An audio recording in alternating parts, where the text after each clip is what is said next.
You're listening to Trek FM. Want to join in the conversation and share your thoughts on this episode? Join the Babel Conference, our listeners' discussion group on Facebook. Just type BABEL into the Facebook search field, and we'll look forward to seeing you there. This is Steve Sansweet of Rancho Obi-Wan, and you're listening to the 602 Club.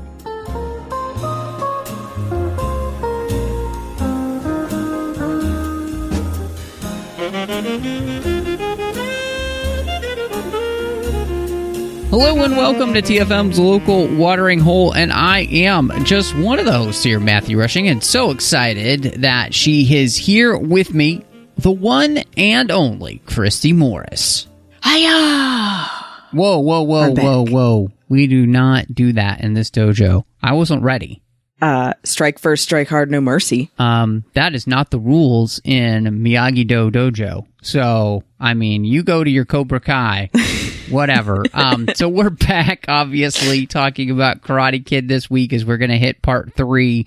And then we promise this year we are going to find some time to do the Cobra Kai series as well. So that'll be really fun. Mm-hmm. At least season 1. I know there are more than one season, so. But that'll be a fun project to get started on. And I'm excited to actually start watching the show. I haven't seen any of it yet, so I wanted to get through these movies before we hit the series. So I'm really excited to do that. Before we do that, Christy, we did get a new review on Apple Podcasts, which was really cool. And this one was slightly embarrassing because the review just says, "Matt, you're the best. 5 stars. That's all there is to say." So really appreciate that review, but, man, I tell you what, this show definitely wouldn't be what it is without you, Christy, and of course all the other hosts throughout the years, because otherwise it would just be me rambling on and talk about super boring. Seriously? Yeah. You sure this wasn't your mom? I don't know. It might have been. It's, ENDRNE. So whoever that reviewer is, thank you so much. We do appreciate the review. They definitely help the show grow. And so, yeah, find us wherever you get your podcasts. And make sure you're subscribed. You'll get this podcast as soon as it drops. I mean, we're on like Spotify and Apple Podcasts, of course, and Amazon Music, and pretty much anywhere you can get your podcasts. You can also give us a star rating review over on Apple Podcasts, and we'll read that out in the show. Again, it really does make a difference with the show growing. And of course, too, you'll get Snyder Cuts as well. It's in the same feed as John and I talked through everything that Zack Snyder did before we got to Justice League, and we've still got some shows coming in that as well, plus an idea that is going to be coming soon as we wrap that up. So you'll be getting more in the feed, which is exciting. And of course, you can find us on Twitter at the 602 Club. Please make sure you're following us. We are still doing our following contest, so you just have to follow us on Twitter at Trek FM to be entered. Now, and the reason we're still doing it is because, actually, they had sold out of copies of the new remastered version of Batman v Superman Ultimate Edition. But we'll be doing that drawing as soon as they come back in stock. And we'd love for you to win. So again, just follow us at the 602 Club. And then, of course, you can find us on Instagram at the 602 Club TFM. We've got the website at trek.fm. You can find us on Facebook at facebook.com/trekfm. Of course, with the Babel Conference, which is our listeners-only discussion group, which you can talk to listeners from all over the world. And then last but not least, go to trek.fm/contact if you want to send us an email, and we could talk to you that way. Lastly, really importantly, though, these people are so important to this network, and we really appreciate our associate producers through Patreon, Ken Tripp, Davis Grayson, Ryan Maillet, Daniel Noah. I want to say a huge thank you to them for making sure that the 602 Club, as well as the entire network, keeps coming to you each and every week. Of course, it's a really expensive thing for us to put this network on, and without you, we honestly can't do it. And we really do, truly, we need your help. Go to patreon.com/trekfm, and you can see how you could be part of the team. Honestly, every little bit helps. We've got some great contribution levels. And again, we really do need you. So please go and see how you can support the network as well as the show. Again, that's patreon.com/TrekFM. So, Christy, of course, very interesting here, this movie, because like the second movie, we follow up immediately from where the second movie left off, just as the second movie does with the first movie. So we're back from Okinawa, and I was really interested because, like that movie, a lot of things have changed as you come back in. And so how do you feel about just kind of where they pick up and all the big changes that kind of happen immediately as they get home, that are going to kind of set the movie in motion and where we're going to go with the rest of the story? So I do think that it could have been set up a little better overall. It seems like, just from our perspective, I think of recently watching 1 and 2 and then watching this one, that it feels more like a part of a trilogy rather than a movie that could stand on its own. So I think it needs that part at the beginning to link it to the others. And that people who've seen the other two would definitely get what's going on. But if you're completely new to Karate Kid and you go and see this one, at least you get that intro. Yeah, I mean, and that's definitely something that, like you're saying, they do. I thought was kind of interesting. You know, we do visit the big parts of, especially the first movie. You know, and they're reminding you, because this story is going to have so much to do with the fact that you've got, you know, John Kreese is going to be a big part of this series again, which, you know, in this movie, he's going to come back and be a major player here, with, you know, his friend. And so they really replay the whole end of the first movie, beginning of the second movie, you know, with that confrontation that they have. And I do think you're right. You know, the setup for the movie obviously seems very, very quick. And it does feel a little bit strange to kind of come back to this after you feel like in the second movie our characters have kind of grown maybe out of this a little bit. And maybe this is one of the places where I think maybe I have a problem with the movie, is that immediately it does seem like it's kind of just going to be retreading a lot of the things that we already did in the first movie with this character again. And I would say even, strangely enough,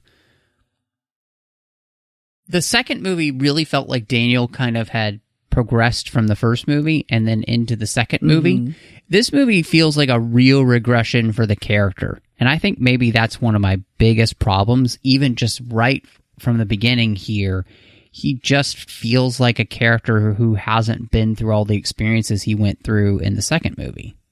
100%. I think you and I are right on the same page there, because it seems like it's way too easy for Daniel to get caught up in Cobra Kai stuff and to kind of repeat the storyline really of the first movie, where it's like that very immature high school, it's all about me and this other guy and a girl kind of situation again. And that it's also difficult because you see this change in the second movie, like you're saying, where Daniel is possibly going to go on to college, where, you know, Mr. Miyagi is saying there's more that I want for you than just this as well. And now it seems, even though Mr. Miyagi teaches him, I don't want you to give up college just for me. You do have your whole life ahead of you. I'm, you know, a lot older.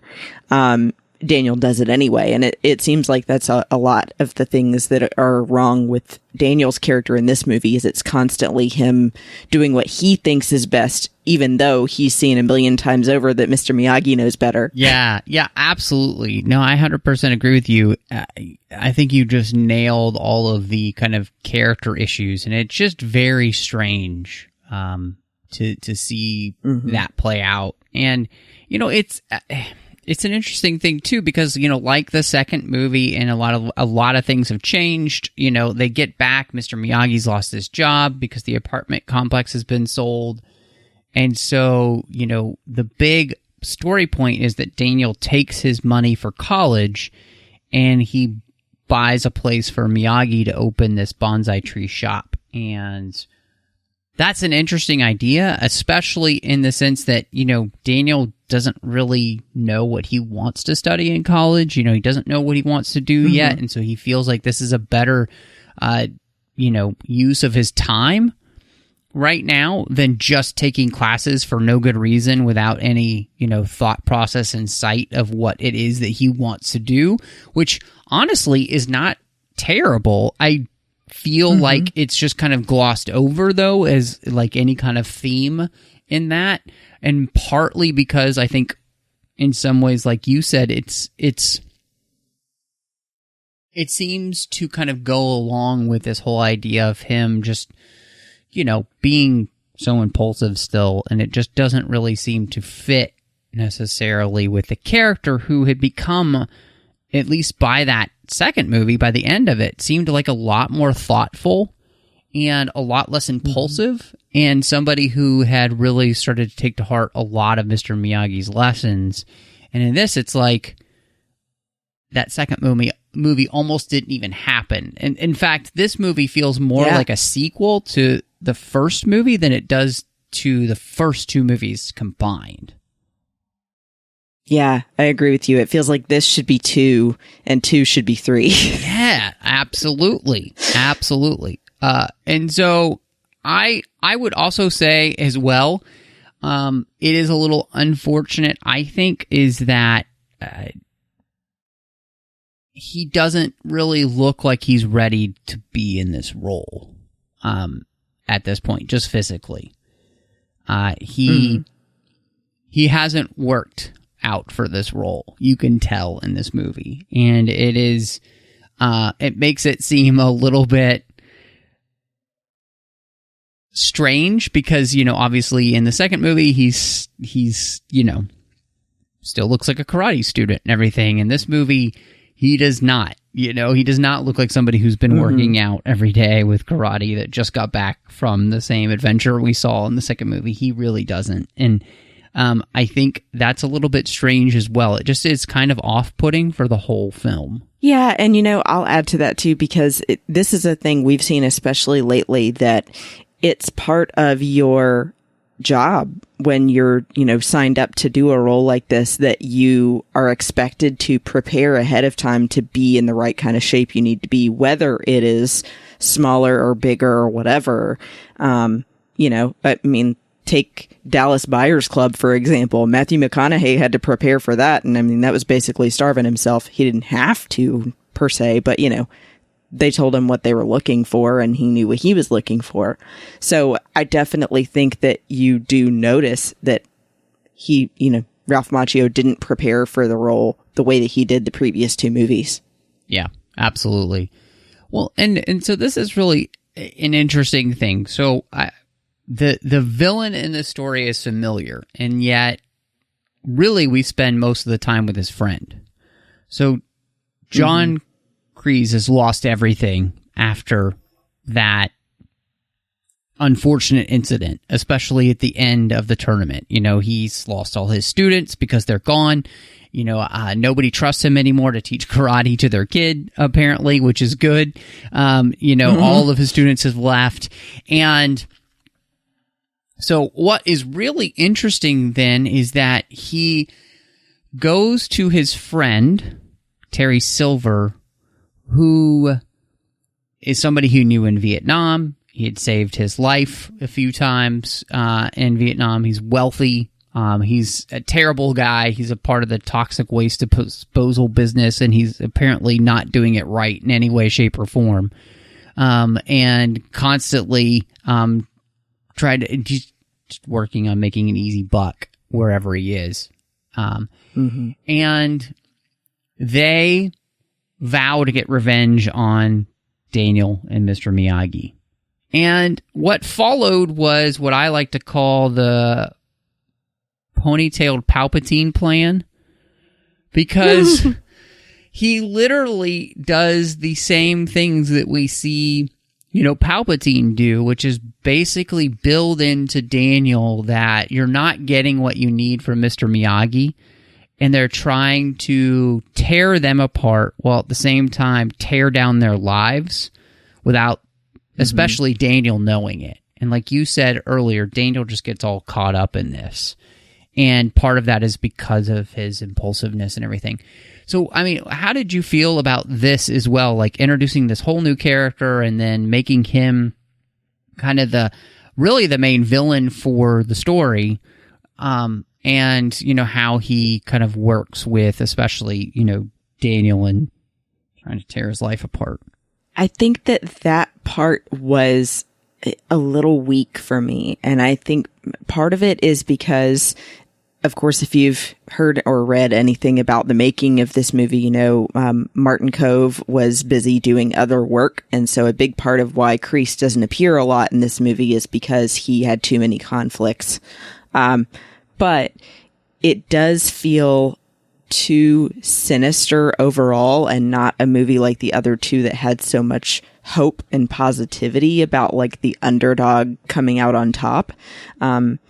This one has everything really focusing on Christy trying to come out on top, and it tinges the entire thing, I think, with this dark tone that makes it just feel different in a bad way. That's really interesting because I think for me, my critique of it is the idea that it doesn't feel serious enough. Like it almost always feels like they're winking at the camera because they truly are mustache twirling villains in the sense that, they're literally laughing at things when they shouldn't be laughing. Like this is supposed to be like they're supposed to be. They're trying to tear these people down. Like, yeah, you're right. It is really dark. I mean, these people are literally out to destroy these people's lives, to make them kind of a living hell. And it just comes across so cheesy. And I think that's kind of the problem is there's this darkness to it, but there's also this ultimate cheese factor to it that doesn't allow you to actually really believe in these characters whatsoever. They never feel real. They always just feel like one-dimensional villains. And so... And in the sense that, like, again, following up, this is even, we're supposed to be following up the first movie. In many ways, this doesn't even feel like that follows that up well because it felt like, to me, obviously Johnny had learned his lesson, it felt like. But, I felt like at the beginning of the second movie, it felt like Kryze kind of learned his lesson. Like this... He had messed with the wrong person, and he wasn't the better for it. And I don't know. It just nothing about this really seems to, especially these villains. None of it makes a lot of sense, and none of it really works for me.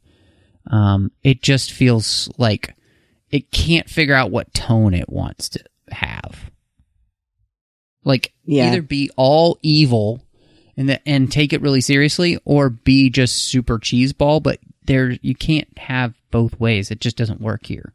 And I will add the parts that felt more dark to me were more like with the other characters, especially the ravine where the two guys are going to let go of the ropes and possibly kill them. Like that fell way too far for me across the line. But with this guy, Terry Silver, it feels like every time he does something that he then is shown looking at the camera or looking off in the distance and smiling, like you said, like the mustache twirling villain. And it's like, really? What are we watching? Emperor's New Groove? And this is Yzma going, yes, it's all coming together. Exactly.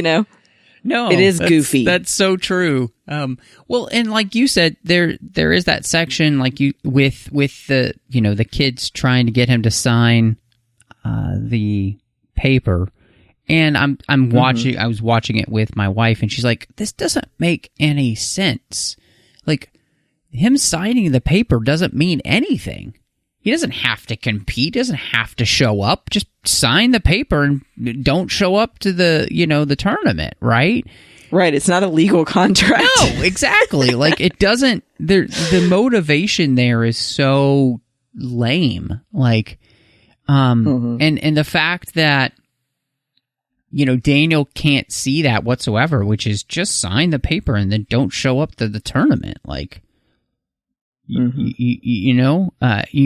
not, this whole thing, just feels lame, like it doesn't feel like it has the weight, and then even the moment where then, Mr. Miyagi says he's going to train Daniel because of these guys and everything, it doesn't feel as earned as, especially the first two movies, because none of this just has the right weight to it.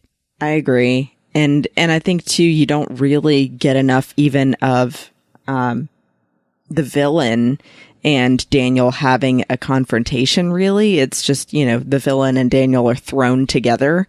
So that when they have their final fight, it doesn't feel like there's as much weight to that as when he fought Johnny previously.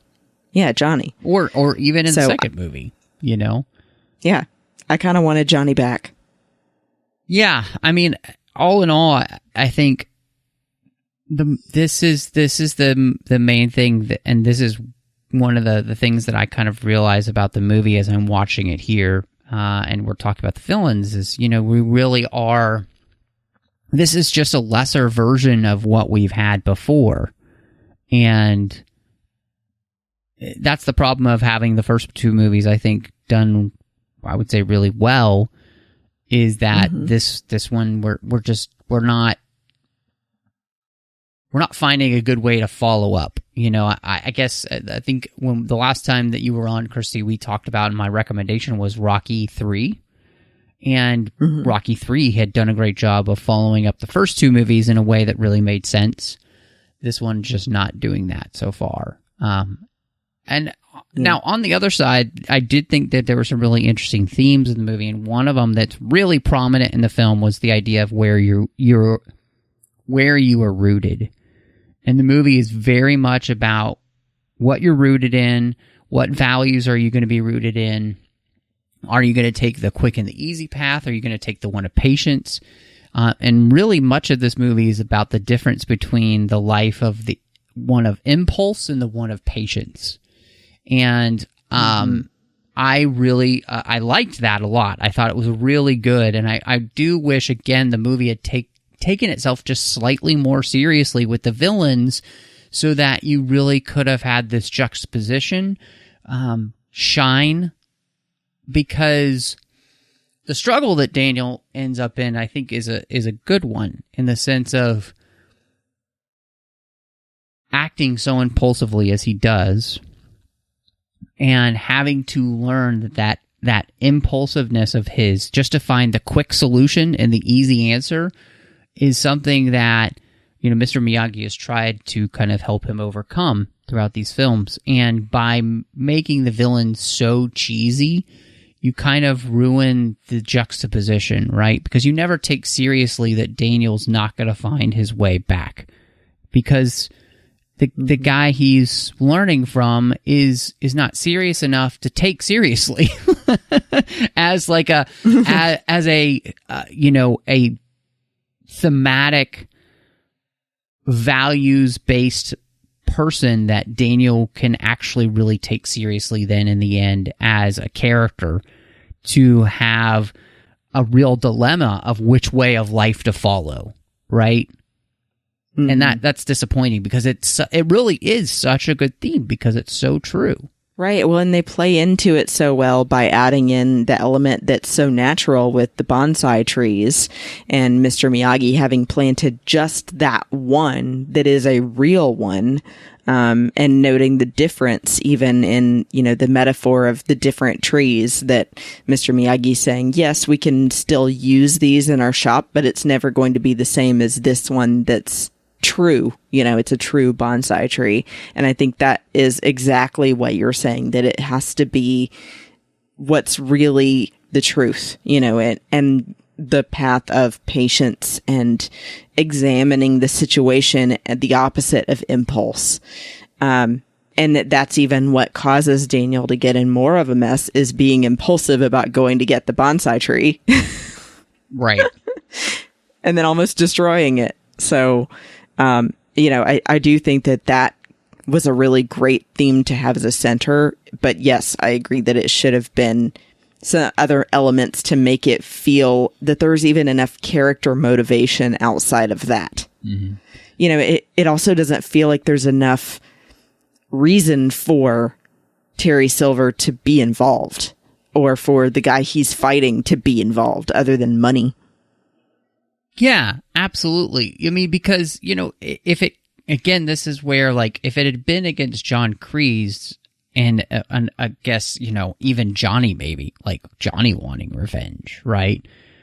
Mm-hmm. That would make it totally different, because it's so much more personal. Because these guys are just proxies, for Kreese, it doesn't really give you that gritty feeling you need. It doesn't make you feel invested in them as villains. And so, and then too, I mean, there is a real beauty in the sense that, it is so true. Like, where we're rooted, it makes a difference. If we are rooted in things that are, again, it's kind of a Star Wars thing, like the quick and the easy path, and instead of one of patience, instead of one of virtue, instead of one of,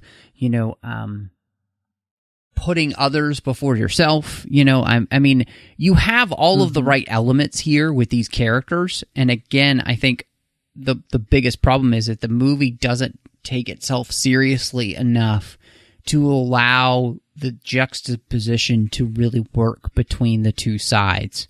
Because I think it really is important to be reminded of, where you are in life and what you put your hope in, what your values are. They can either be really shallow and they can get, ripped up really easily and destroyed. And I think, obviously the first movie really shows that, with the difference between Johnny and Daniel and who they're learning from. Again, they're trying to do that same theme. Here, it just doesn't play off as well. And it's disappointing.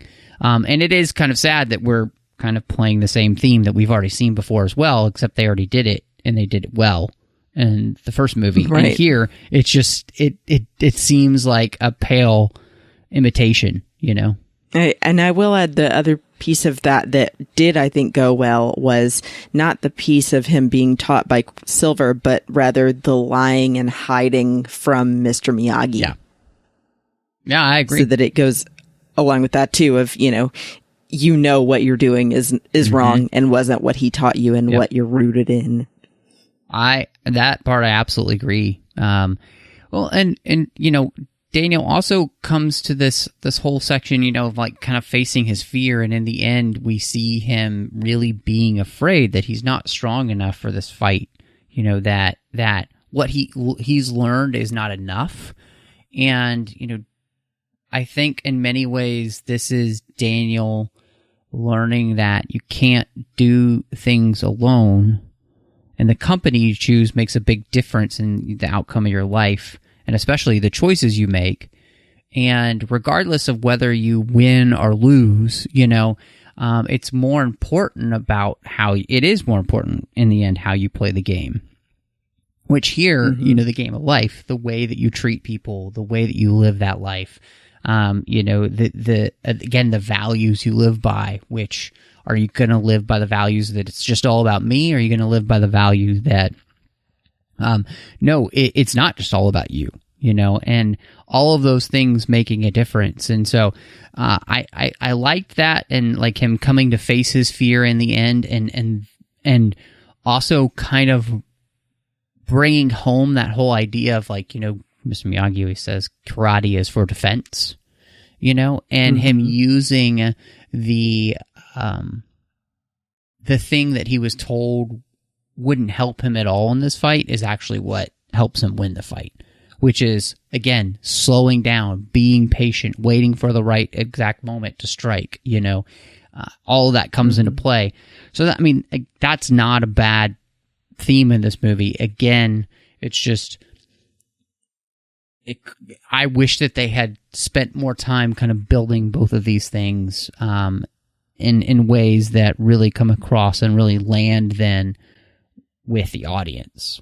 Yes, for sure. And I'm also with you that it's also a strategy, just like Miyagi teaches him, that it's for defense, to dodge, to avoid, rather than always having to have a punch or something back. And so I'm glad that they really work that into that fight of Daniel just dodging back and forth, even though it has to be really fast. And him showing those scenes, especially like you mentioned, where I think they called it kata, where, it's the slow, deliberate movements, and measuring your moves rather than the impulsiveness. Yep. So. Yeah, absolutely. So I have a question for you about what you thought of the romance, and I put that in quotes because apparently they realized that, this time they don't even try to really give him a romance because they keep taking away his girlfriends anyway. Yeah, you know why, right? No. So the actress was a minor. Oh, I did not read apparently that. Okay. Apparently they had already cast her, and so I guess they couldn't go back. And she was 16, and Ralph Macchio was 27. And they were like, "Oh yeah, we can't have them have a thing in this." So they make them best buddies, she kisses him on the cheek. Why wouldn't you cast somebody then who, that doesn't make any sense? I don't know. Why? Yeah. Okay. Yeah, it just says that they cast her, and that was why they decided to play it this way. But it's definitely felt because in the previous two movies, he definitely has a girlfriend, and they definitely kiss on the mouth. So now for him to suddenly, be asked out and then told, "Well, I have a boyfriend, so we're just hanging out as friends," then you wouldn't go out at that point. I don't understand. I really don't. The whole thing just doesn't work. It's so bad. And it's really bad reflection for, again, this is a place where it truly is a bad reflection for the character. He keeps having these girls basically dump him, and it's this is a terrible storyline for this poor character.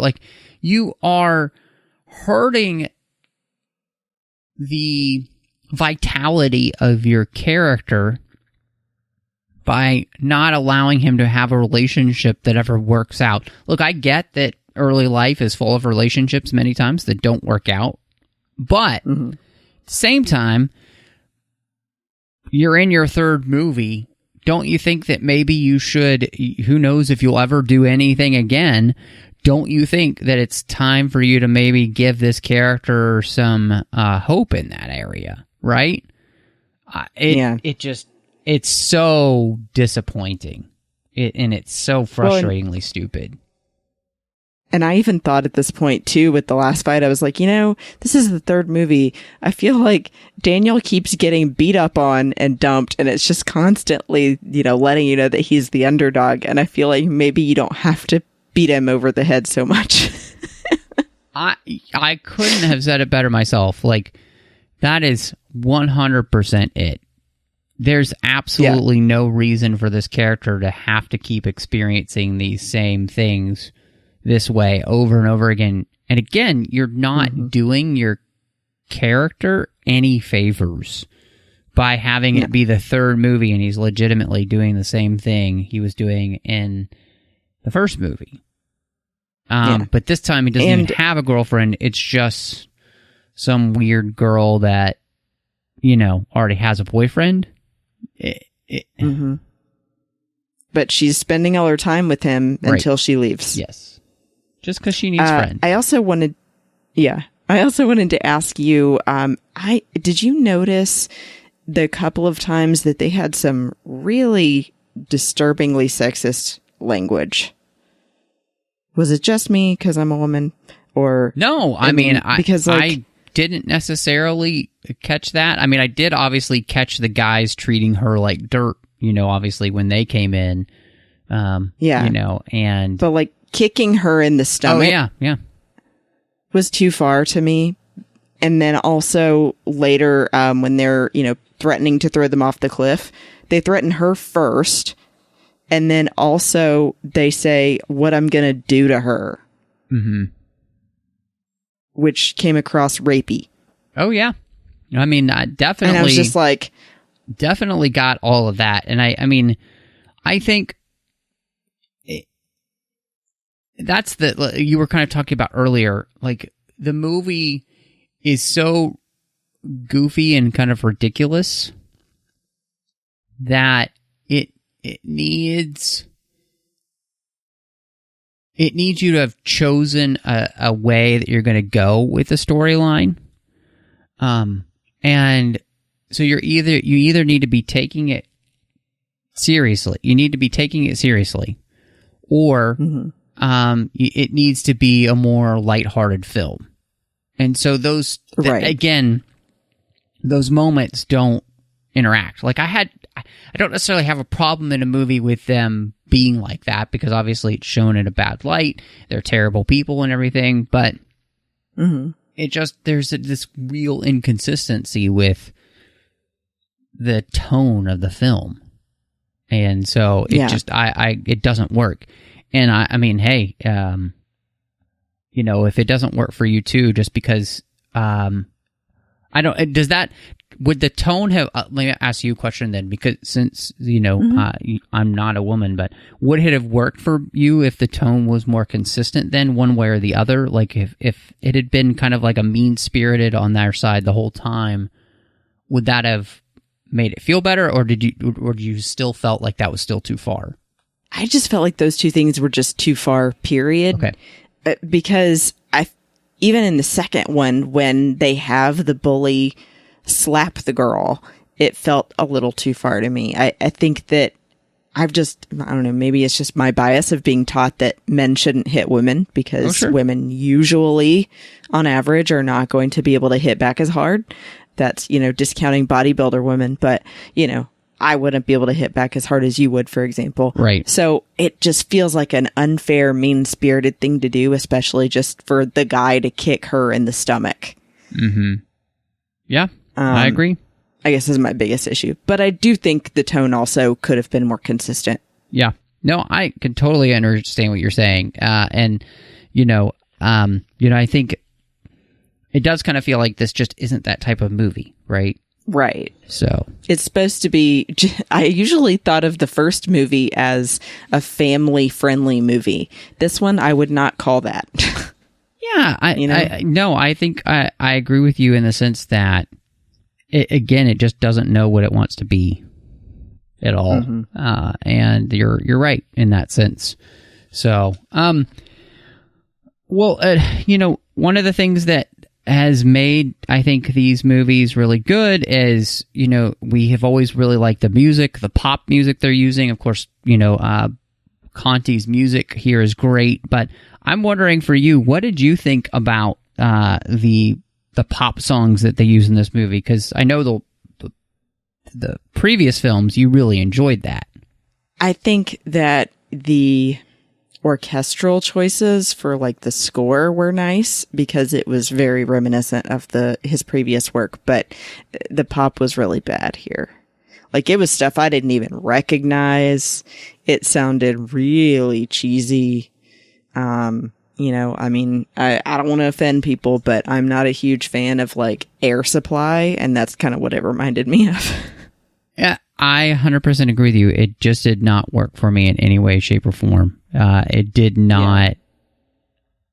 It did not feel like the previous films where you really had, I think somebody good do the music.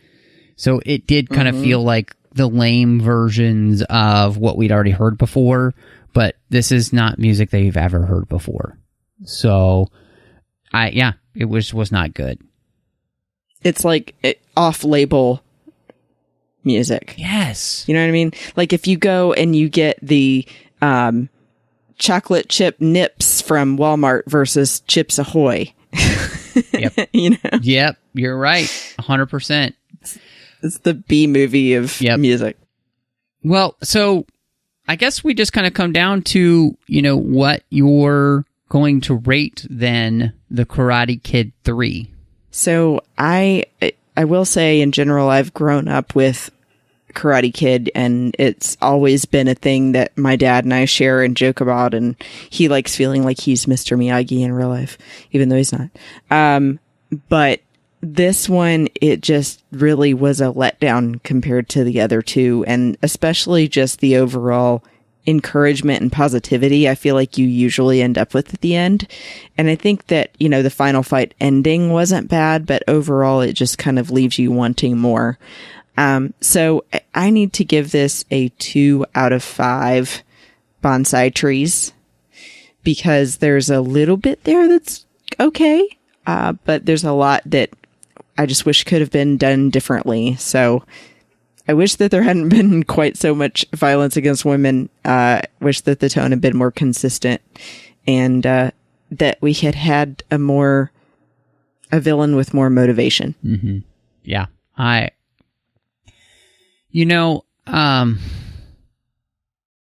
it's interesting because I think I'm pretty much where you are for the most part. I'm at a 2.5 out of 5. There's some good themes here. But this just isn't a very good movie, and it definitely leaves, I think, the final film for Daniel in a really bad place. It just leaves a bad taste in your mouth, which is disappointing. Mm-hmm. And you would love to have seen this be better. It's just not. It is sad that it's not. It's sad that it's not a very good movie. And unfortunately, it's going to take till Cobra Kai for Daniel to return, and hopefully a better way. So now going to be very interested to see if that's the case, when we get there. So yeah, just, it is disappointing. Like I'd say, visit the first 2 movies anytime, but. Or maybe next Karate Kid. The next Karate Kid? With Hilary Swank. Yeah. I don't know. I remember that movie not being good too. So, but I would say, yeah, the first 2 I'd visit, they make a great duology. This is, it is honestly one that I think I could say, you never need to see this. And maybe that's why I didn't for a long time. Probably. But yeah, it was a good call. So, well, I'm really interested, Christy, to see what your recommendation this week is going to be. I have a really especially good one this time, I think. This weekend, just on a whim, I decided to watch the documentary on Netflix called Audrey, about Audrey Hepburn. Nice. And I was a little biased going into it, gotta admit, because I've adored her ever since I first found out about her as a kid, and have several of her movies. But I think that it's really great because they also interview her children. And there are a lot of things that you may not know about her and her life and her struggles that then make you so much more admiring of the good-hearted person she stayed anyway. That you'll find out when you watch this. So I highly recommend watching Audrey on Netflix. That's awesome. I'm going to check that out because I've always really loved Audrey Hepburn. So, man, that's a great one. I am going to recommend everybody something really interesting. So I just got an opportunity this last weekend to visit Orlando, go see good friend John Mills, everybody knows, here, of course, on the 602 Club. But we went to the Wizarding World of Harry Potter.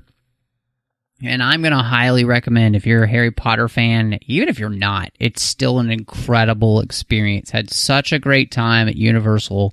It was a great, I just, as a fan specifically, I can't tell you how good it was. It's hard to overstate how much fun it was. It felt so real. As a fan, it felt like you were there. It's as close as you're ever going to get to feeling like you're in, anything Harry Potter related. and it was a joy. Like, I just had a blast. So if you have the opportunity, I highly encourage and recommend that you check out the Wizarding World of Harry Potter, because it was just a blast. And then the rest of Universal was really fun too. Had a great time checking out some of the other experiences and rides there as well. And honestly, there was still more I could have checked out. So yeah, definitely going to recommend that to everybody. So Christy, though, if anybody wants to catch up and find out what you've got going on outside of the 602 Club, where can people find you? Yeah, you can find me on Instagram and Twitter at BestBenBell, and then, of course, sometimes in the Babel Conference. And I do another show when I'm not here with Matt called Sabers and Spells on the Skywalking Through Neverland Network. And we just recently covered WandaVision as a whole and did some fun cosplay bounding to look like different versions of Wanda. That. So thank you. So that was fun. I did 50s Wanda. Amanda did Scarlet Witch Wanda. But next we are going to cover the first 3 episodes of Falcon and Winter Soldier and dive more into our Marvel fandom. So I hope you guys will check us out at Sabers and Spells on Instagram and Twitter also. Awesome. That is awesome. Well, you could find me, of course, here on the network, not only doing the 602 Club, but, of course, Snyder Cuts with John Mills. We still got a few shows left we're going to be doing there. We're going to go look back at Joss Whedon's version so we can kind of compare and contrast, which should be fascinating. We're going to be looking at The Movement as well, as we both going to be release the Snyder Cut by Sean O'Connell, kind of talking about how this all came to be. And then lastly, we'll also have his Army of the Dead that's coming out on Netflix in a month.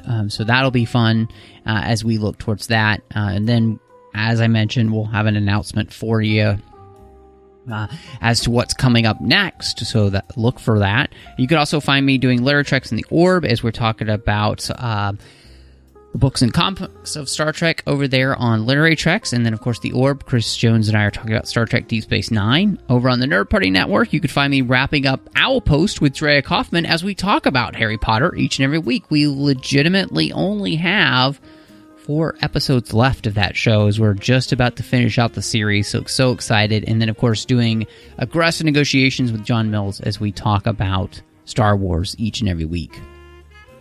But thank you so much for joining us. And y'all come back now, you hear?